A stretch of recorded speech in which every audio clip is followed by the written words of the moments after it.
Good morning to मेरे सभी प्यारे बच्चों। आज हम बात करने वाले हैं सोशल डाइवर्सिटी और जेंडर डिवीजन के बारे में, जो हमारी डेमोक्रेसी को इफेक्ट करता है। तो चलिए स्टार्ट करते हैं। Chapter number 3, gender, religion and caste, grade 10th political science. बच्चों, जैसा कि इन today's India we can observe 3 types of social differences that can form of social divisions and inequalities. आज के इंडिया में हम देखते हैं मेनली 3 टाइप के सोशल डिफरेंसेस को, 3 टाइप के समाज में आए हुए उन बदलावों को, उन परिवर्तनों को, उन डिफरेंसेस को जिसमें समाज में इनइक्वालिटीज आती है, असमानता आती है और सामाजिक बंटवारा होता है। तो बच्चों, मेनली ये जो सोशल डिवीजन होता है ये 3 तरह से इंपॉर्टेंस रखता है। फर्स्ट, जेंडर के बेसिस पे डिवीजन होता है। सेकंड, रिलीजन के बेसिस पे डिवीजन होता है। और थर्ड, कास्ट के बेसिस पे डिवीजन होता है। तो बच्चों, इंडिया जैसे देश में लोग अलग अलग होते हैं और जैसे कास्ट, रिलीजन, जेंडर, लैंग्वेज, बहुत सारे डिफरेंसेस। ये डिफरेंसेस जो होते हैं कभी कभी सोशल डिविजन्स बना देते हैं, समाज को बांट देते हैं। कभी ये डिफरेंसेस डेमोक्रेसी के लिए डेंजर बन जाते हैं। लेकिन डेमोक्रेसी की बेस्ट क्वालिटी क्या है, आप सभी को पता है? डेमोक्रेसी की जो बेस्ट क्वालिटी है वो है it can adjust and solve these social differences peacefully. Democracy क्या करती है, लोकतंत्र क्या करता है, प्रजातंत्र क्या करता है, वो एडजस्ट करता है और इन सोशल डिफरेंसेस को शांतिपूर्वक, पीसफुली सॉल्व करता है। बात करते हैं कि जिस तरह से ये सोशल डिफरेंसेस लोगों के बीच में सोशल डिवीजन को क्रिएट करता है, कभी कभी ये सोशल डिवीजन डेमोक्रेसी के लिए खतरा बन जाता है, थ्रेट बन जाता है। लेकिन डेमोक्रेसी इतनी बढ़िया होती है कि वो हर सोशल डिफरेंस को बिल्कुल पीसफुल वे में हैंडल कर देती है। तो बच्चों, डेमोक्रेसी यानी to the people, for the people, by the people. Democracy allow करती है कि हर ग्रुप अपनी वॉइस रेज करे, अपना इंटरेस्ट प्रोटेक्ट करे। तो in a democracy people can express their feelings, differences को फीलिंग्स को फ्रीली एक्सप्रेस करना डेमोक्रेसी में पीपल का काम होता है।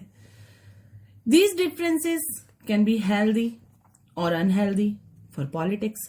ये जो डिफरेंसेस हैं, ये जो सोशल डिविजन्स हैं, ये जो बंटवारा है जेंडर के नाम पे, रिलीजन के नाम पे, कास्ट के नाम पे, ये पॉजिटिव वे में भी सोसाइटी को इफेक्ट करता है और नेगेटिव वे में भी सोसाइटी को इफेक्ट करता है।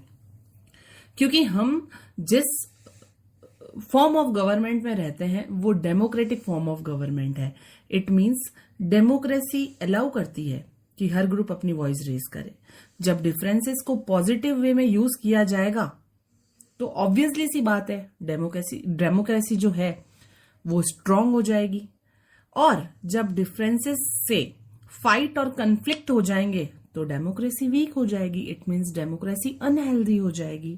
सो ये जो डिफरेंसेस है, ये जो डिविजन्स है, सोशल डिविजन्स या social differences can be healthy और unhealthy for politics. If these social differences or divisions is healthy, that is strengthens democracy, ये democracy को strong बनाते हैं। and if these differences or divisions are unhealthy, तो ये society को negative way में लेकर जाते हैं। सोचो, अगर सब एक जैसे होते, हम सब जो एक सोशल क्राइटेरिया को फॉलो करते हैं, समाज में रहते हैं, हम सब अगर एक जैसे होते तो डेमोक्रेसी में किसी की आवाज की वैल्यू क्या होती? सोचने वाली बात है ना बच्चों। The another topic is gender and politics. Gender division is a world wide form of social division. Gender division केवल इंडिया में ही नहीं बल्कि पूरे वर्ल्ड में सोशल डिवीजन का सबसे फास्ट फॉर्म है। इट मींस जेंडर के डिवीजन के बेस पर पूरी दुनिया में सोशल डिवीजन होता है। जेंडर डिवीजन जो है वो पूरी दुनिया में होता है, हर सोसाइटी में होता है। और ये डिवीजन बायोलॉजिकल नहीं होता बच्चों, इस डिवीजन के लिए रिस्पॉन्सिबल होती है हमारी सोसाइटी। सोसाइटी बनाती है रूल्स, जैसे बॉयज स्ट्रांग होते हैं, गर्ल्स घर संभाले, उनका क्या है। So gender division is not biological, it is created by society's rules, expectations and stereotypes. Society gives different roles to men and women. तो जो सोसाइटी है बच्चों, जो स्टीरियोटाइप्स बातें होती हैं सोसाइटी की, जो रूल्स बनाता है हमारा समाज, जैसे बॉयज स्ट्रांग होते हैं और गर्ल्स का क्या है, गर्ल्स घर का काम संभालेंगी। इन लोगों को, इस प्रकार की सोसाइटी को हम स्टीरियोटाइप सोसाइटी कहते हैं, और इन स्टीरियोटाइप्स की वजह से ही वुमेन को इक्वल अपॉर्चुनिटीज नहीं मिलती है, बिकॉज सोसाइटी ने काम दे रखा है, आदमियों का काम अलग, औरतों का काम अलग। Man, what man have to do, man seen as strong so they should work outside. आदमी स्ट्रांग होते हैं इसीलिए वो घर से बाहर जाकर काम करेंगे, कमाएंगे और घर पर पैसे लेकर आएंगे जिससे घर चलेगा। Women seen as weak should handle home, और औरतों को कमजोर कड़ी के रूप में देखा जाता है, इसीलिए उनसे ये एक्सपेक्टेशन की जाती है कि वो घर संभालेंगी। सो उनकी पार्टिसिपेशन पॉलिटिक्स में भी कमी होती है, इसीलिए जेंडर इक्वालिटी पॉलिटिक्स का इंपॉर्टेंट टॉपिक बन गया है। Because of gender division women face less rights and fewer opportunities. इस जेंडर डिवीजन के कारण वुमेन को बहुत कम अपॉर्चुनिटीज मिलती हैं, बहुत कम राइट्स मिलते हैं, और gender issues, gender equality politics का इंपॉर्टेंट टॉपिक बन गया है। इसका एग्जाम्पल मैं आपको कुछ यूं दूंगी कि सोचिए आपके स्कूल में इलेक्शंस हो रहे हैं, और जब इलेक्शंस हो रहे हैं उनमें अगर गर्ल्स को कैंडिडेट ही ना बनने दिया जाए तो क्या ये फेयर होगा? बिल्कुल नहीं होगा, क्योंकि everyone must have equal opportunities. If there is girl और बॉय डजंट मैटर्स। तो बच्चों, सोसाइटी ने हमको बताया कि घर का काम सिर्फ गर्ल्स का होता है और बाहर का काम बॉयज का, पर यह गलत बात है। होमवर्क और ऑफिस वर्क दोनों इंपॉर्टेंट है। जब वुमेन को equal rights and equal opportunities मिलेंगी तभी तो डेमोक्रेसी स्ट्रांग होगी। Here the another topic comes public and private division. Society ने लड़कियों और लड़कों के काम अलग अलग डिसाइड कर दिए। गर्ल्स होम का काम, बच्चों को संभालना, घर साफ करना, इसको प्राइवेट वर्क कह दिया। बॉयज बाहर का काम, job, business, office work, earning money, इसको पब्लिक वर्क बोला। तो पब्लिक और प्राइवेट डिवीजन हुआ। प्राइवेट गर्ल्स के लिए, पब्लिक बॉयज के लिए। प्राइवेट वो होगा जो घर के अंदर होगा और पब्लिक वो होगा जो घर के बाहर होगा। इसने ये बता दिया कि लड़कियों का काम इंपॉर्टेंट नहीं होता, सिर्फ लड़कों का काम सोसाइटी के लिए जरूरी है। लेकिन रियलिटी तो ये होती है कि अगर आप ऑफिस से थके आ रहे हैं और घर पर आकर आपको खाना खाने के लिए ना बने, आपकी मम्मी ने कभी कुछ कुकिंग ना किया हो, तो कैसा लगेगा? सो बच्चों, घर का काम भी इंपॉर्टेंट होता है, विदाउट दैट सोसाइटी नहीं चलती। बात करें स्टीरियोटाइप्स, क्या होता है ये stereotypes? Society believes only man can do important work, women are considered weak and suitable only for household work. These believes are wrongs and unfair and these stereotypes limit women's opportunities. सोसाइटी ने कुछ fixed ideas बना दिए। Man are strong, women are weak, man should work outside, women should stay at home। In stereotypes की वजह से women को less opportunities मिलती हैं। And here is the another topic comes division of labor. What is the meaning of division of labor? So women do household responsibilities without salary. औरतें घर का काम करेंगी, सारी जिम्मेदारियां समझेंगी बिना किसी सैलरी के, एंड मैन पैसे कमाएगा, आदमी पैसे कमाएंगे और अपने डिसीजन, जो भी घर के बाहर के जो डिसीजन है वो आदमी लेंगे। इस डिवीजन ने औरतों के रोल को पब्लिक लाइफ में कम कर दिया। पहले केवल आदमी अलाउड थे पब्लिक एक्टिविटीज में पार्टिसिपेट करने के लिए, जैसे वोटिंग एंड पॉलिटिक्स। आपको पता है बच्चों, काफी ऐसे देश हैं जिनमें पहले औरतों को वोटिंग करने तक का राइट नहीं होता था, केवल आदमियों को और जिनके पास प्रॉपर्टी है उन लोगों को वोट करने का हक था, औरतें इस क्राइटेरिया से भी बाहर थी। वुमेन की पब्लिक लाइफ में पार्टिसिपेंट कम हो गई। पॉलिटिक्स, जॉब, डिसीजन मेकिंग सब में वुमेन पीछे रही। पिछले टाइम तक वुमेन वोट तक नहीं कर सकती थी, सिर्फ मैन ही इलेक्शन में पार्टिसिपेट करते थे। वुमेन को एजुकेशन और इक्वल राइट्स नहीं मिल पाए। वुमेन पर डिपेंड किया गया फाइनेंशियली भी। सो ये सारी चीजें थी जो वुमेन पीछे होती गई और मैन आगे बढ़ते गए। वुमेन ने इस चीज के लिए क्या स्ट्रगल किए, क्या संघर्ष किए इक्वालिटी को पाने के लिए। तो सबसे पहले जब औरतें परेशान हुई इन सब चीजों से, तो उन्होंने डिमांड किया इक्वल राइट्स को, समान अधिकारों को, इक्वल पॉलिटिकल पार्टिसिपेशन को। पॉलिटिक्स में जितना मेन के पास राइट है उतना वुमेन के पास भी हो, ऐसा उन्होंने डिमांड किया। इक्वल अपॉर्चुनिटीज को डिमांड किया।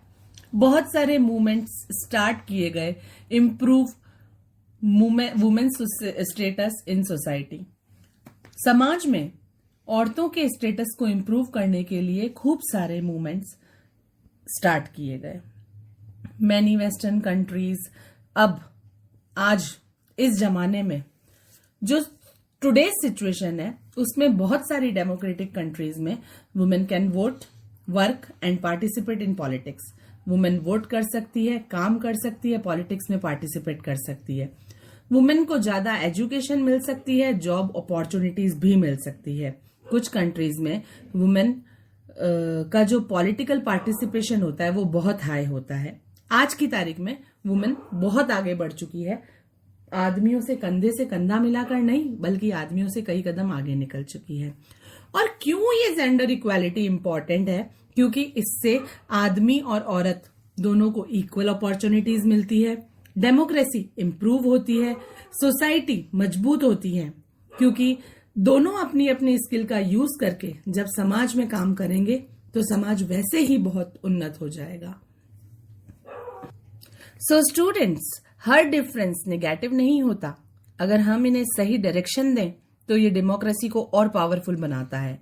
इंडिया में महिलाएं यानी वुमेन आज स्पेस तक पहुंच चुकी हैं, पर ग्राउंड रियलिटी अभी भी उन चैलेंजेस को दिखाती है जिनसे हर इंडियन लड़की गुजरती है। घर से लेकर वर्क प्लेस तक इक्वालिटी का सपना अभी पूरा नहीं हुआ। So these notes will show the real picture of women's status in India. Here the topic comes that status of women in India. And the first point is literacy rate. Education gap between men and women. Literacy rate बच्चों जो होती है साक्षरता दर। In India, India में female literacy rate is lower than mails.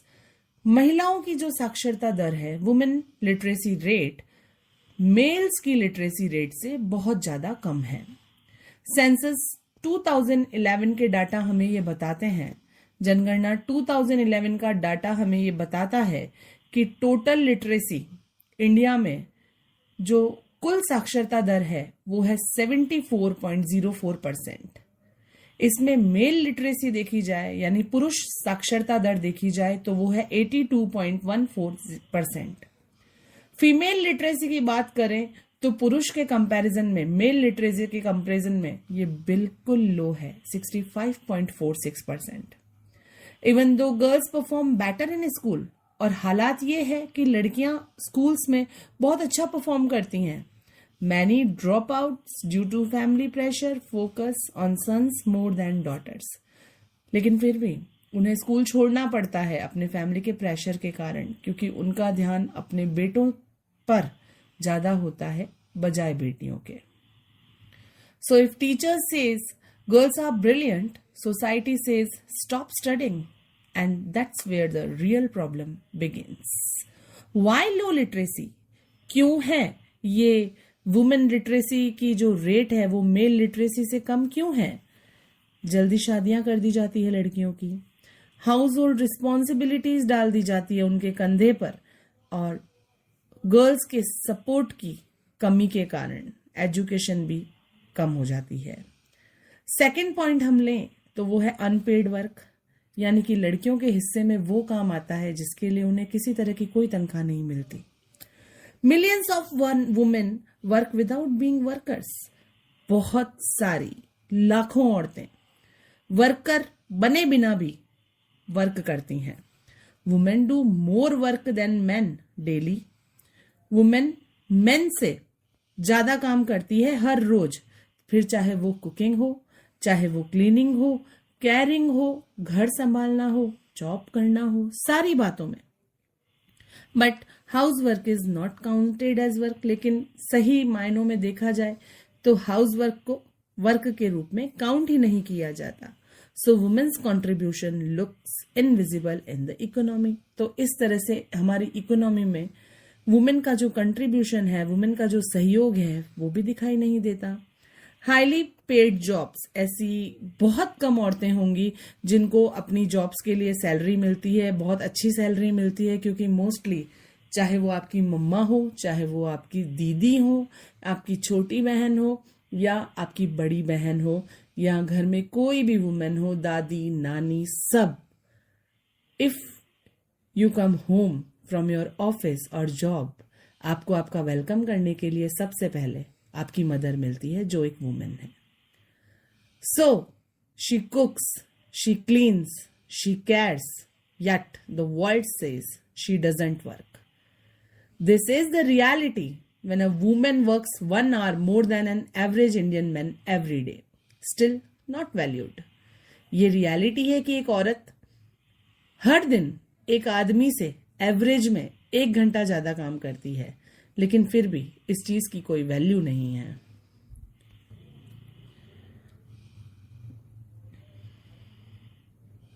बड़ा gender difference का जो सबसे बड़ा पॉइंट है वो हमारे पास यहाँ है कि डिफरेंस इज वेजेस। आपको पता है औरतों और आदमियों की, यानी मेन और वुमेन की सैलरी में भी डिफरेंस होता है, वेजेस में भी डिफरेंट होता है। हालांकि काम सेम ही होता है, लेकिन as women they have to less pay. This is the law that Equal Remuneration Act 1976, Equal Wages for Equal Work, इस चीज को खत्म करने के लिए कि औरतें कम काम कर रही हैं या ज्यादा काम कर रही हैं या बराबर काम कर रही हैं फिर भी उनको कम तनख्वाह दी जाती है, इस चीज को खत्म करने के लिए 1976 में एक लॉ पास हुआ था जिसका नाम था इक्वल रिम्यूनरेशन एक्ट 1976। इसमें यह तय किया गया था कि मेन एंड वुमेन दोनों ही इक्वल वर्क के लिए सेम वेजेस को लेंगे। बट रियलिटी अभी भी, आज की भी यही रियलिटी है कि बहुत सारे सेक्टर्स में, चाहे वो फार्म हो, चाहे वो सिनेमा हो, चाहे वो स्पोर्ट्स हो, एजुकेशन हो, हर जगह women's get less salary.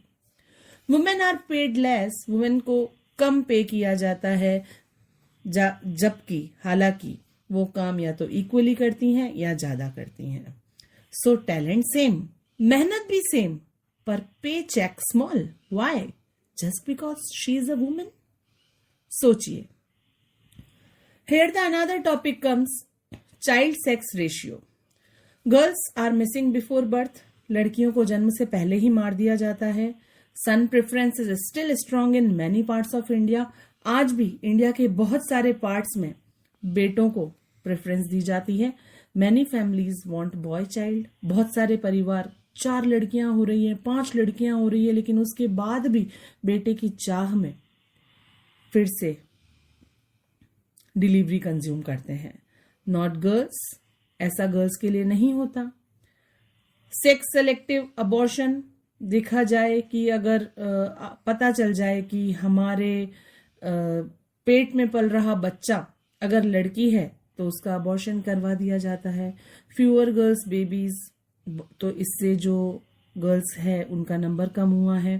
Census 2011 के डाटा बताते हैं कि वहां चाइल्ड सेक्स रेशियो जो था 0 to 6 ईयर्स का, वो पर 1000 बॉयज पर गर्ल्स का रेशियो 919 था। सम स्टेट्स, इवन कुछ स्टेट्स में तो 850 और 800 तक भी था। सो मैप शोज दैट जो बेस्ट रेशियो था वो केरला, तमिलनाडु और कर्नाटका में था, एंड द वर्स्ट रेशियो जो था वो हरियाणा, पंजाब, राजस्थान एंड गुजरात का था। यानी जो साउथ के जो स्टेट्स हैं यहाँ पर तो फिर भी कुछ अच्छी चीज थी, रेशियो अच्छा था, लेकिन हमारे यहाँ नॉर्थ में ये रेशियो बहुत ही वर्स्ट था. Every unborn girl asks only one question, why am I not welcome in my own home. तो इस बात पर मैं यही बात कहना चाहूंगी बच्चों कि India has talent in every daughter, but society must give them equal rights, equal respect, equal chance. Every unborn girl asks only one question. मैंने आपको पहले भी बताया था, but इसका आंसर यही होना चाहिए कि changes starts from home. Let's educate daughters, respect their works and celebrate every girl child. Because when women rise, the nation rises. Here's the another topic comes, women's political representation. Women in India face discrimination not only at home or work but also in politics. India की औरतों को ये जो भेदभाव है, ये जो discrimination है, ना केवल घर पर या वर्क प्लेस पर बल्कि पॉलिटिक्स में भी फेस करना पड़ा है. Where decisions for the nations are made, जहां पर देश के लिए डिसीजन बनाए जाते हैं. So why do we need women in politics? हमें पॉलिटिक्स में वुमेन की जरूरत क्यों है? तो बच्चों इसका जवाब है कि अगर देश की आधी पॉपुलेशन महिलाएं हैं तो सत्ता और संसद में उनकी आवाज आधी क्यों? Women in India face discrimination not only at home और work but also in politics. Why do we need women in politics? Women's issues are often ignored by political leaders. Political leaders जो हैं हमारे, वो हर बार महिलाओं से related issues को, women related issues को ignore कर देते हैं. एक्टिविटीज एंड फेमिनिस्ट्स बिलीव करते हैं, जितने भी फेमिनिस्ट लोग हैं वो बिलीव करते हैं, जो फेमिनिज्म को मानते हैं, जो वुमेन के सपोर्टर होते हैं, वो कहते हैं when women control political power, women's problems will be solve faster. कि जब कोई औरत ही पॉलिटिकल पावर को कंट्रोल करेगी तो औरतों की समस्याएं जल्दी सुलझेंगी. If more women become elected representatives, अगर ज्यादा औरतें, ज्यादा महिलाएं इलेक्टेड रिप्रेजेंटेटिव बनेंगी तो बेटर डिसीजन हमारी वुमेन्स वेलफेयर के लिए भी बन पाएंगे. Because the women knows the pain of a woman, that's why women must sit on the decision making chair. India की करंट सिचुएशन की बात की जाए तो पार्लियामेंट में वुमेन्स का रिप्रेजेंटेशन हमेशा लो रहा है.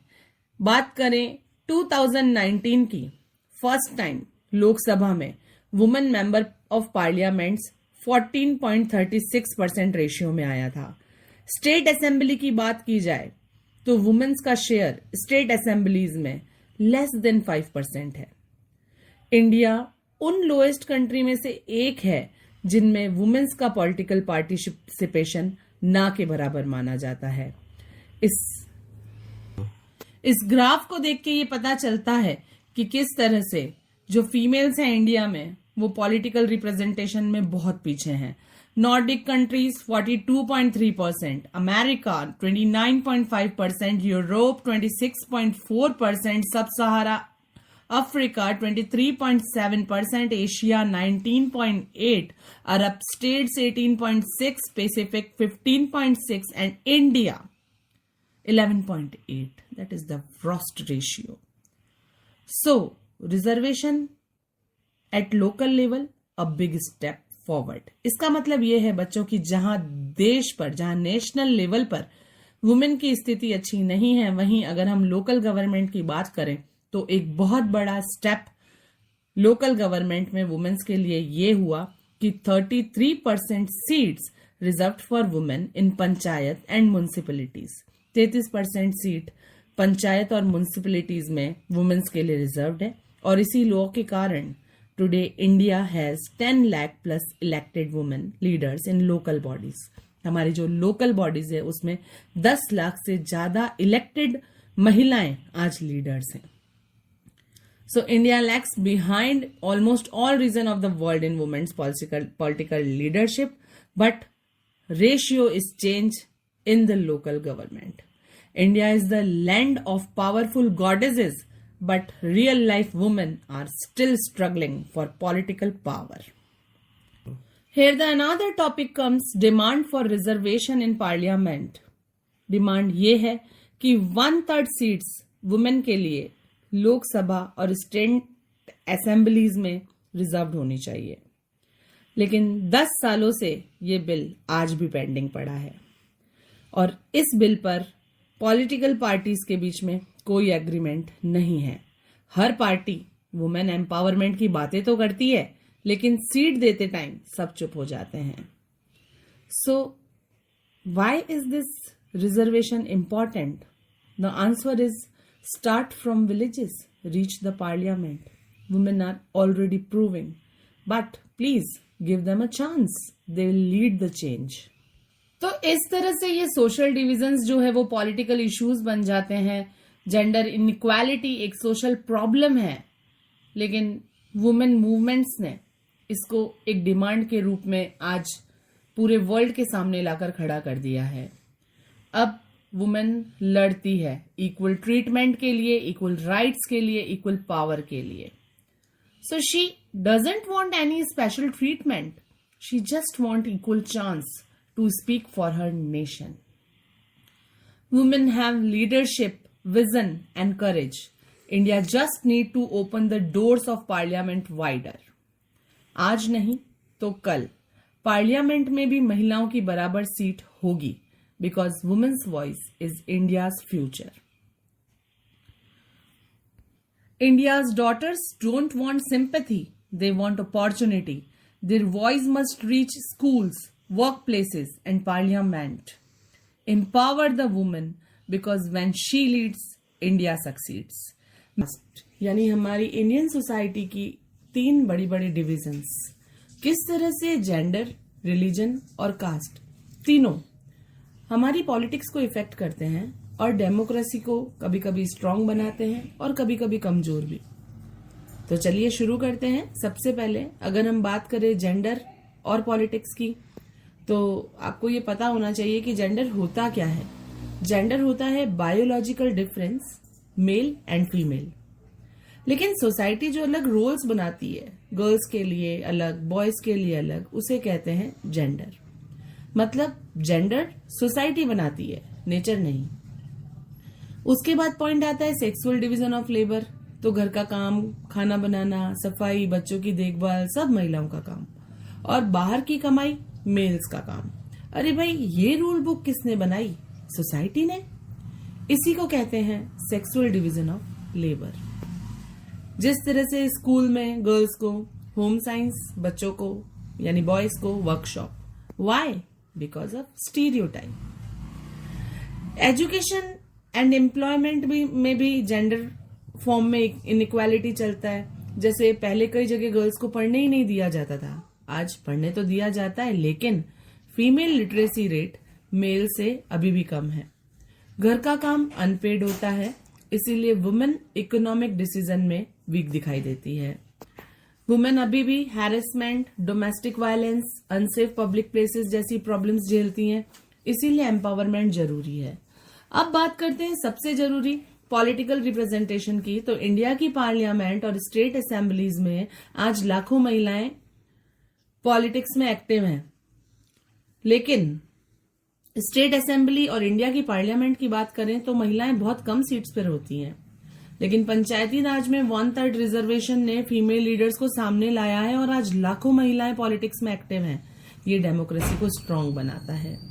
सोचिए, जब डिसीजन टेबल पर महिलाएं बैठेंगी तभी सोसाइटी की हाफ पॉपुलेशन की आवाज सुनाई जाएगी. उसके बाद बात आती है फेमिनिस्ट मूवमेंट की. तो महिलाओं के मूवमेंट ने ये मैसेज क्लियर कर दिया कि women can do everything. Education, science, army, business, sports, movies, हर जगह महिलाओं ने अपना टैलेंट साबित किया है. तो इक्वालिटी सिर्फ पढ़ाई में ही नहीं, पावर शेयरिंग में भी जरूरी है. Now in this video we will start the religion, communalism and politics. हम बात करेंगे रिलीजन. रिलीजन जिसका मतलब होता है धर्म, अ बेसिस ऑफ डिवीजन, जो डिवीजन को एक आधार बनाता है. पीपल फॉलो डिफरेंट रिलीजन्स लोग अलग अलग तरह के धर्म को फॉलो करते हैं. Sometimes religion becomes a cause of conflict, लेकिन कभी कभी यही धर्म संघर्ष का कारण भी बनता है. When religion is used in politics wrongly, जब रिलीजन को पॉलिटिक्स में गलत तरीके से यूज किया जाए, एक खतरे वाला काम बन जाता है. इंडिया एक बहुत ही डाइवर्स कंट्री, डिफरेंट रिलीजन्स, अलग बिलीव्स, लेकिन सबको बराबर अधिकार. ये है सेक्युलरिज्म. और सेक्युलरिज्म का मतलब होता है धर्मनिरपेक्षता. उससे भी पहले हम बात करें कम्युनलिज्म की, तो thinking that one religion is superior to other is called communalism. कि जब एक धर्म सभी धर्मों पर हावी हो जाए, सुपीरियर बन जाए, तो इस बात को कम्युनलिज्म के नाम से जाना जाता है. इसका मतलब जब रिलीजन गलत तरीके से यूज हो. It creates hatred among different religions groups. ये अलग अलग धर्म के समूहों में नफरत पैदा करता है. Communalism often leads to violent and riots. हमेशा ये जो कम्युनलिज्म है वो हिंसा और झगड़े को ही जन्म देता है, क्योंकि रिलीजन जब वैल्यूज और मॉरल्स सिखाए तो अच्छा, लेकिन जब पॉलिटिक्स में रिलीजन को ऐसे यूज किया जाए कि एक रिलीजन के लोग दूसरे रिलीजन के खिलाफ हो जाएं, तो उसे कहते हैं कम्युनलिज्म. रिलीजन यूनाइट करे, फाइट नहीं कराए. तो बच्चों, कम्युनलिज्म की बात करें तो अगर कोई लीडर आपसे बोलता है कि सिर्फ हमारी रिलीजन वाली पार्टी जीते, तो ध्यान रखना ये पॉलिटिक्स नहीं, पॉइजन है. वैसे भी इंडिया में हिंदू धर्म से बिलोंग करने वाले 79.8% लोग हैं और मुस्लिम रिलीजन को मानने वाले 14.2%, क्रिश्चियन 2.3%, सिख 1.7% एंड बौद्ध 0.7%, जैन 0.4% एंड अदर रिलीजन के जो लोग हैं वो 0.7% कंसीडर करते हैं. तो इतने सारे धर्मों के साथ हम किस तरह से यूनिटी एंड डाइवर्सिटी करके हमारे देश में रहते हैं, ये सेक्युलरिज्म का एक बहुत अच्छा एग्जाम्पल है. बात करें सेक्युलरिज्म की, तो इंडियन कॉन्स्टिट्यूशन ये वादा करता है कि इंडिया ऑलरेडी सेक्युलर कंट्री है, तो सेक्युलरिज्म में गवर्नमेंट प्रमोट नहीं करती किसी एक रिलीजन को, सभी धर्मों को समान मानती है, धर्म निरपेक्षता का फंडा अपनाती है. And all religions are treated equally, जहां पर सभी धर्मों को एक समान ट्रीट किया जाता है और लोगों को ये राइट होता है कि वो किसी भी धर्म को अपना सकते हैं. So for Indian constitution protects religious freedom. तो इस तरह से हमारा जो इंडियन कॉन्स्टिट्यूशन है वो हमारी धार्मिक स्वतंत्रता को, रिलीजियस फ्रीडम को प्रोटेक्ट करता है. बात करें relationship between religion and politics की, धर्म और राजनीति के बीच क्या रिलेशनशिप है, इसको समझने के लिए that religion should not be use to discrimination. कभी भी भेदभाव करने के लिए धर्म का यूज नहीं करना चाहिए. Religious leaders sometimes use politics for personal gain. कभी कभी ये जो नेता लोग होते हैं ये अपने धर्म को मानने के लिए, मनवाने के लिए, अपने पर्सनल फायदे के लिए भी पॉलिटिक्स को यूज करते हैं. Democratic politics should promote peace and equality among religions. तो डेमोक्रेटिक पॉलिटिक्स को हमेशा सभी धर्मों के बीच में शांति को और समानता को प्रमोट करना चाहिए.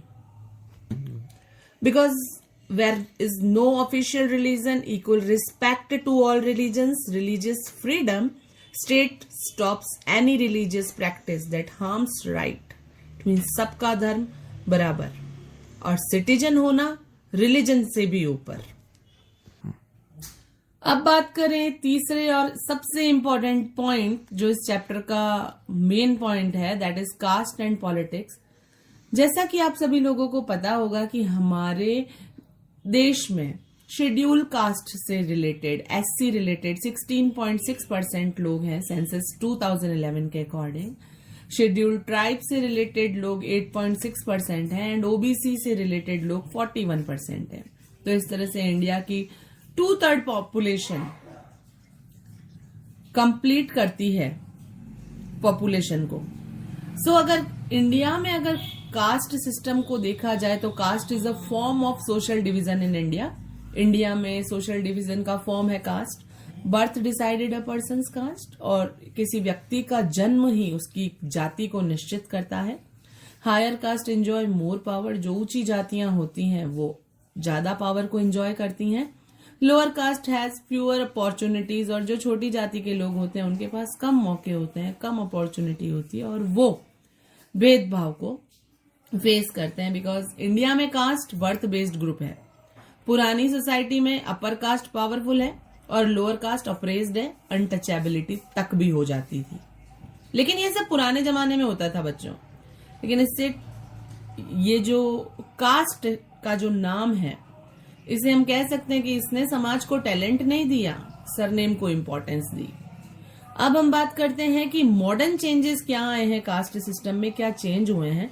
तो education and economic development, reduced caste equality, जिस तरह से जैसे जैसे धीरे धीरे एजुकेशन, शिक्षा और आर्थिक विकास हुआ और जो कास्ट इनइक्वालिटी है वो कम हुई।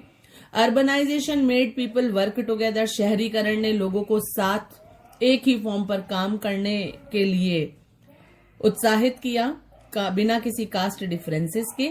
बहुत सारे लॉज बनाए गए जो लोअर कास्ट्स को प्रोटेक्ट करते हैं असमानता से, इनइक्वालिटीज से, क्योंकि आज कास्ट सिस्टम धीरे धीरे कमजोर होता जा रहा है। अर्बनाइजेशन, एजुकेशन, जॉब्स, टेक्नोलॉजी, अब काम और दोस्ती कास्ट देखकर नहीं होती।